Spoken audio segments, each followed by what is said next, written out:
Yes, well, I'm a survivor myself. My abuse started in the 40s, and that was, World War II. And so obviously some of the first things that I saw were a mixture of people who were involved in military and were in college settings who were doing that kind of experimentation. And also there were connections with there were Masonic connections. But in the time that I was given mentorship, I was told there was something called the pantheistic occult, and that essentially what that meant is that there are all different systems under which mind control can be perpetrated. What the pantheistic occult basically meant was that it doesn't really matter what the belief system is. It depends on the person's adaptability, their way they respond to issues of power, and you move your way up depending on your adaptability, so that you may never know that there is a group larger than the one that you're involved in, or you may, depending on how you move through the system and also how the people who are in contact with you move through the system. For example, the people who were teaching me about the pantheistic occult were directly involved in what was called a Dionysian sect. And that they explained that had gone from pre-Christian times. And essentially most of what they were doing is political blackmail.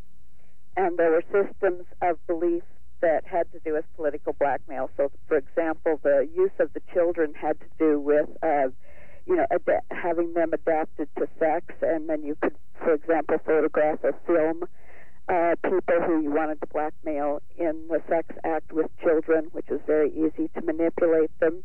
So that, for example, since I was born into a generational system, there were people there who talked about the occult tradition, and they traced themselves back, like I said, to the Dionysians, which is pre-Christian, and they had a whole occult tradition, and they interpreted history, and they had stories about all of the different things that happened up through the movements of their group.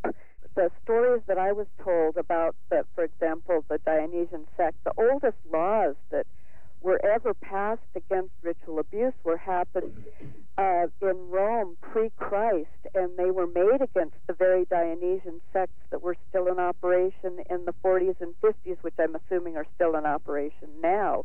And the reason the laws were made against, and it was known that in the rituals there were sexual orgies, there was flaying, which is skinning of people, there was flagellation, there was abuse of, ritual rape of women and children. That isn't why there were laws made against the groups, though. The laws were made against the groups because of the practice of common commission of crime for the purpose of political blackmail. When I was a child, you would have something that would be like a private birthday party for a powerful person in town. And at that birthday party, there were drugs ingested that the people didn't know about who were invited, who happened to be maybe judges or a police chief or certain lawyers, people who had power in that town. And in the course of the evening, they would be photographed having sex with little children, filmed having sex with little children under the influence of drugs. But that didn't make any difference.